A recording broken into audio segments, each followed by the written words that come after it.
Bismillahirrahmanirrahim. Assalamualaikum warahmatullahi wabarakatuh. Bersua dalam berita perdana malam ini, saya Hussein Ismail. Dan saya Haryantia Jimatusen. Berita-berita utama malam ini. Agama Islam menuntut umatnya untuk bermuhasabah dalam menyempurnakan dan menunaikan segala kewajipan yang diperintahkan.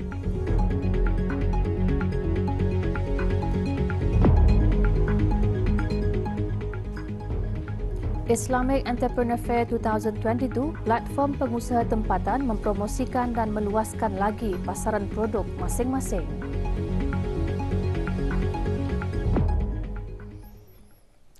Pelbagai peristiwa suka duka, pahit dan manis yang berlaku di sepanjang tahun ini adalah warna-warni dan asam garam dalam kehidupan. Justru umat Islam hendaklah menjadikannya sebagai satu iktibar dan pengajaran agar dapat meniti dan menjalani kehidupan yang mendatang dengan lebih baik berbanding sebelumnya. Perkara tersebut antara intipati yang terkandung dalam khutbah Jumaat hari ini bertajuk Muhasabah Diri, Amalan Terpuji. Khutbah juga menggariskan penghujung tahun merupakan waktu yang amat sesuai untuk muhasabah, iaitu menilai dan memperbaiki akan kesilapan dan apa jua kekurangan diri sendiri. Rasulullah SAW menyifatkan orang yang sentiasa bermuhasabah dan memperbaiki diri itu sebagai orang yang bijak.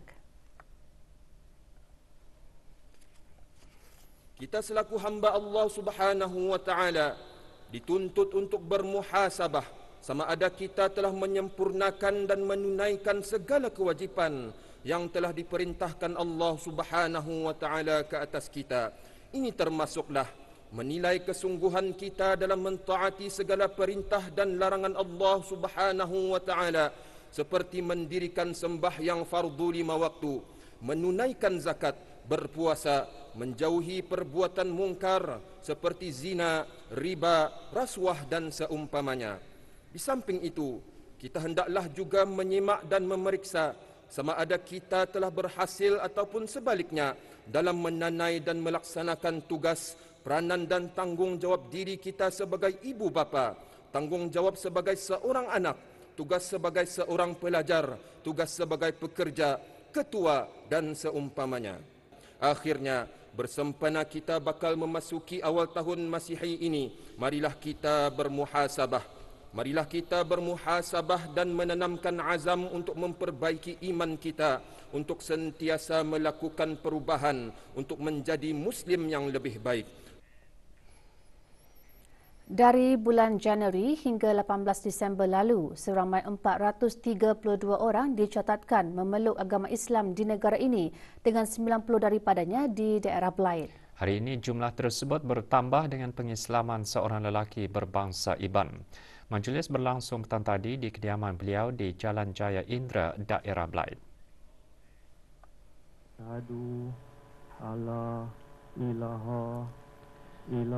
Awang Patrick Paing anak Julai 39 tahun memilih nama Islamnya Muhammad Nurayan Rauf bin Abdullah Julai dengan lafaz syahadah disempurnakan di hadapan pegawai pengislaman pejabat unit dakwah daerah Belait. Majlis diserikan dengan dikir marhaban.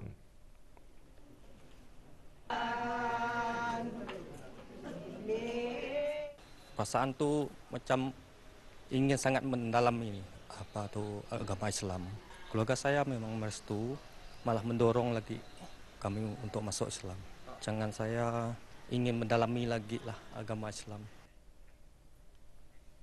Orang ramai masih berpeluang untuk berkunjung ke Islamic Entrepreneur Fair 2022 yang berlangsung di Bilik Sepakat 2 dan 3 Pusat Persidangan Antarabangsa Berakas.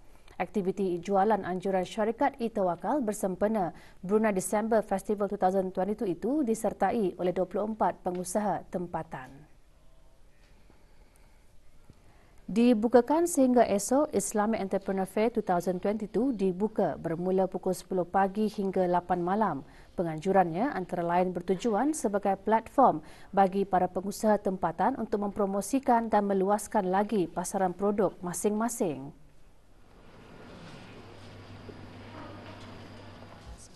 Sekolah. Salah satu tujuannya adalah bukan saja untuk menolong bisnes diorang, tapi produk-produk ini membantu kita ni dari Islam, Muslim community, di mana produk ini bukan saja membantu kita ni dari dunia, di dunia, tapi also membantu kita ni di akhirat juga. Aktiviti jualan ini turut disertai oleh mahasiswa tahun akhir dari Universiti Islam Sultan Sharif Ali UNISA dan peserta BIBD Seeds.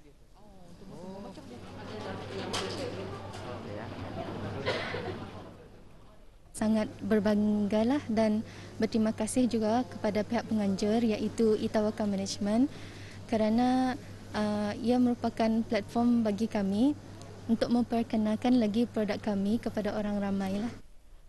Sebagai local entrepreneur, ini bukan lagi serba sedikit lah, memang banyaklah membantu bagi orang tempatan macam lokal ini untuk memajukan lagi dalam bidang bisnes dorang. Status harian normal baharu COVID-19, 3 kes berada dalam kategori 4 iaitu memerlukan bantuan oksigen dan di bawah pemantauan rapi. Kementerian Kesihatan memaklumkan 238 kes dilaporkan sembuh dengan 1 kes kematian. Jumlah keseluruhan pemberian 2 dos vaksin COVID-19 bagi kanak-kanak berumur 5 hingga 11 tahun 87.3%. Bagi remaja berumur 12 hingga 17 tahun yang mendapat 3 dos vaksin 62.5% dan liputan bagi rakyat dan penduduk negara ini yang mendapatkan 3 dos vaksin 79%.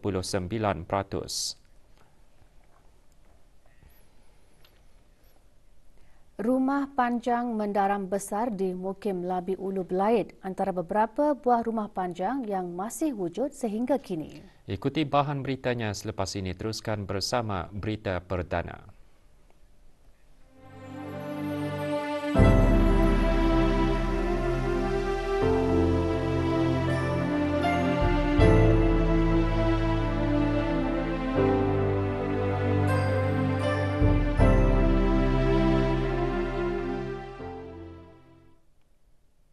Di sebalik arus kemodenan, rumah panjang tetap relevan sehingga kini. Bagaimanapun, fungsinya kini lebih dikenali sebagai salah satu tempat tarikan pelancong yang mengetengahkan cara kehidupan dan tradisi bangsa Iban. Ikuti laporannya bersama Saifullah Haji Muhammad. Rumah panjang mendaram besar di Mukim Labi, Ulu Belaid antara beberapa buah rumah panjang yang masih wujud sehingga kini. Terletak kira-kira 70 km dari Kuala Belaid dan 120 km dari Bandar Seri Begawan, rumah panjang mendaram besar telah dibina pada tahun 1970-an. Menurut Ketua Rumah Panjang, penghijrahan penduduk ke tempat lain untuk bekerja dan bersekolah antara faktor yang menyebabkan jumlah penghuninya semakin berkurangan. Kalau waktu bekerja memang kita ada melihat orang, kurang dalam orang wajib, kecuali dalam ujung minggu. Kalau misalnya lah, macam mana orang ada lawatan, tidur, baru tah ramai. Itulah kami, kalau orang informkan dulu kami minta dan hari 6 pun ataupun hari Minggu ataupun hari Jumat, hari Sabtu semua sekali orang datang kembali. Walaupun rumah panjang telah diwartakan sebagai salah satu tempat tarikan pelancong, namun bagi para penghuni yang masih tinggal di rumah panjang, warisan nenek moyang tetap dikekalkan untuk meneruskan kelangsungan hidup mereka. Bagi Auda yang ingin merasai pengalaman unik ini, apa kata Auda berkunjung ke rumah panjang mendaram besar? Laporan Saifullah Haji Muhammad untuk Berita RTB. Menyentuh mengenai kreativiti pastinya tidak semudah yang dibayangkan. Mencari bahan-bahan, idea baharu dan bereksperimen dengan pelbagai cara untuk memenuhi tempahan setentunya memberi cabaran kepada pengusaha. Bagaimanapun, usaha itu tidak akan menjadi sia-sia apabila hasil kerjanya mendapat pengiktirafan daripada orang ramai. Bermula sebagai hobi, Tea Time Craft kini mula dikenali oleh para penggemar kraft tangan. Bermula pada tahun 2012, Tea Time Craft, perniagaan berasaskan dari rumah, menjual pelbagai jenis barangan kraft tangan yang diperbuat daripada tanah liat. Miniatur diperbuat daripada tanah liat, polimer, berkualiti tinggi dan tanah liat Jepun mampu menghasilkan patung mini dan aksesori. Tea Time Craft kini mengembangkan pelbagai jenis kraft tangan seperti sulaman dan ukiran.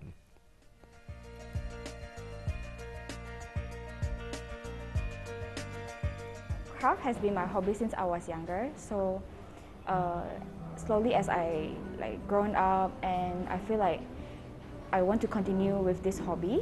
And one day, I posted on Facebook and IG, and people start asking if I do customization.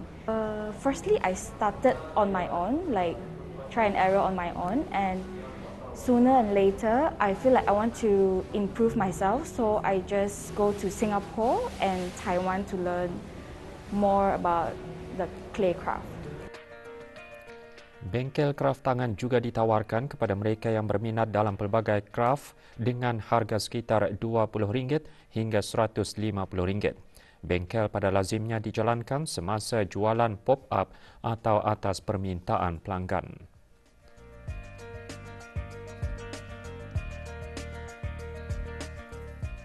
I do workshop like once in a while or like at least once a month, so that people will get to learn different kind of craft. I hope I would have a physical store of my own, selling my own products, and also like craft supply, having workshop there. Di bawah program Pause and Rewind, Creative Space menganjurkan pameran lukisan solo oleh Awang bin Sitai, Ardent Expressions. Pameran tersebut dibukakan kepada orang ramai sehingga 5 Februari 2023 di Galeri Creative Space Kampung Sengkurong. Awang bin Sitai merupakan perintis yang menubuhkan Persatuan Seniman Brunei dan pernah menyertai beberapa pameran lukisan di luar negara. Lebih 100 karya seni dipamerkan semasa pameran ini, bermula daripada lakaran dan lukisan yang dihasilkan sepanjang 5 dekad perjalanan seni beliau. Program Pause and Rewind merupakan platform penggiat seni senior untuk mempamerkan berkongsi karya mereka yang boleh menarik minat peminat seni, ahli sejarah dan penyelidik seni, pengamal budaya, pengumpul dan artis tempatan serta generasi artis muda.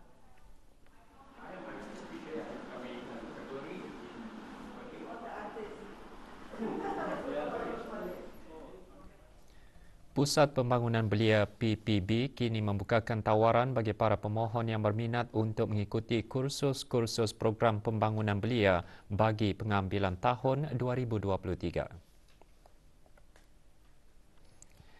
Syarat-syarat kemasukan terdiri daripada rakyat ke bawah Duli Yang Maha Mulia Paduka Seri Baginda Sultan dan Yang di-Pertuan Negara Brunei Darussalam atau penduduk tetap Negara Brunei Darussalam mempunyai minat dan kemahuan yang tinggi terhadap kursus yang dipilih, berumur di antara 17 tahun hingga 40 tahun dan tidak lagi bersekolah dan tidak bekerja.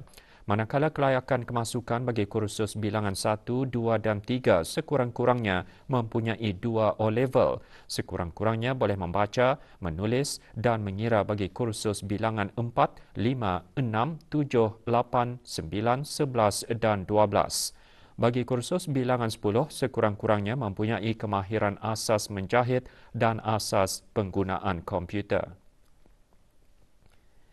Pemohon yang berminat bolehlah mendapatkan borang-borang permohonan tersebut semasa waktu pejabat di PPB Kampung Tanah Jambu dan Pusat Belia di keempat-empat daerah. Borang juga boleh dimuat turun melalui media sosial Facebook dan Instagram PPB seperti yang tertera. Tarikh tutup bagi penghantaran borang ke PPB Kampung Tanah Jambu Selasa 31 Januari 2023 pukul 4 petang. Sebarang pertanyaan lanjut hubungi 239-3681 atau 239-3682. Kaunter perkhidmatan dan kaunter pembayaran bagi pejabat tanah di seluruh daerah akan beroperasi pada waktu pagi sahaja esok 31 Disember 2022. Waktu operasi bermula dari pukul 8 pagi hingga 11 pagi. Sebarang pertanyaan, email ke khairul.jakarlah@land.gov.bn atau menghubungi talian 2381 181 sambungan 4303. Sementara itu, kaunter-kaunter perkhidmatan Jabatan Pengangkutan Darat JPD juga akan beroperasi pada 11 pagi sahaja esok 31 Disember 2022. JPD dalam siaran media memaklumkan penutupan pada 11 petang disebabkan penutupan akaun bank bagi akhir tahun 2022. Kaunter perkhidmatan hanya akan beroperasi dari pukul 8 pagi hingga 11.30 pagi. Akibat melonggokkan sampah dan membuang sisa-sisa makanan di tempat awam, 2 buah syarikat di daerah Tutong dikenakan kompaun RM200. Syarikat Norlesa Trading Company dan Faizi Restoran didapati melanggar Akta Kesalahan Rampaian 2021. Kedua-dua buah syarikat berkenaan diberikan tempoh 7 hari daripada tarikh kompaun dikeluarkan untuk membayarnya. Orang ramai, pihak syarikat dan pemilik premis-premis perniagaan diingatkan agar sentiasa menjaga kebersihan alam sekitar, khususnya di kawasan premis-premis perniagaan dan juga kawasan awam dengan tidak membuang, melonggokkan atau meninggalkan apa jua jenis sampah sarap di tempat awam. Program Ketempurung Bisai hari ini diisikan dengan aktiviti sukan-ria di Padang Dewan Kemasyarakatan Pekan Bangar. Acara tersebut diadakan bagi meningkatkan lagi penglibatan dan kesepaduan masyarakat di daerah berkenaan di samping mengembang majukan lagi sosioekonomi.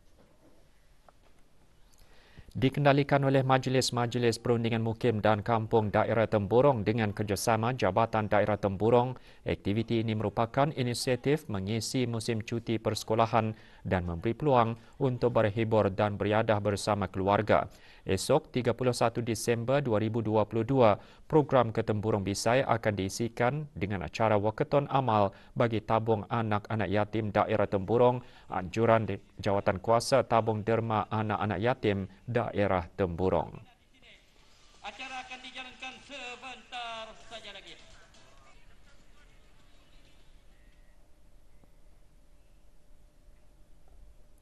Acara Brunei Run edisi ketiga akan diadakan Ahad ini 1 Januari 2023. Sebab itu pagi tadi diadakan pengambilan pek penyertaan bagi acara larian itu di Tarindak di Seni Bandar Seri Begawan. Lebih 200 peserta akan menyertai larian tersebut. Larian bermula dari Taman Haji Sarpudak Omar Ali Saifuddin Ibu Negara semasa program Bandarku Ceria dan berakhir di Stadium Negara Hasna Bolkiah Berakas. Acara yang dianjurkan sempena Hari AIDS Sedunia itu juga bertujuan bagi memberi sokongan kepada kempen Kementerian Kesihatan Be On The Move 20 Billion Steps Together Challenge.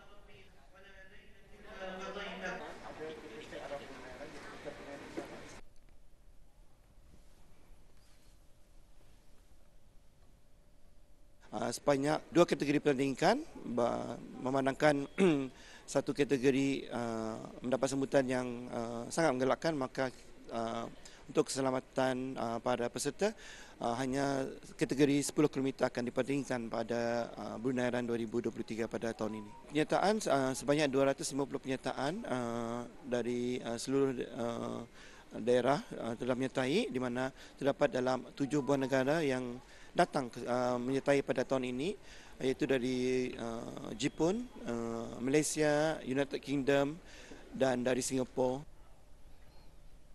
Saingan AFF Mitsubishi Electric Cup MX 2022 bagi kumpulan A diteruskan lagi petang kemarin dengan 2 perlawanan. Di Stadium Kebangsaan Morodok Tekno, Kemboja, pasukan negara Brunei Darussalam kalah 1-5 ke atas Kemboja. Gol Brunei dijaringkan oleh Nur Ikhwan Osman pada minit ke-21. Sementara jaringan Kemboja diperoleh pada minit ke-31, minit ke-50, minit ke-73, minit ke-80 dan minit ke-88. Cobaan bahaya bagi Brunei. Gol. Gol sekali lagi. Sementara di Stadium Gelora Bung Karno, tuan rumah Indonesia seri 1 sama dengan Thailand. Gol tunggal Indonesia dijaringkan pada minit ke-50. Sementara gol Thailand dihasilkan pada minit ke-79.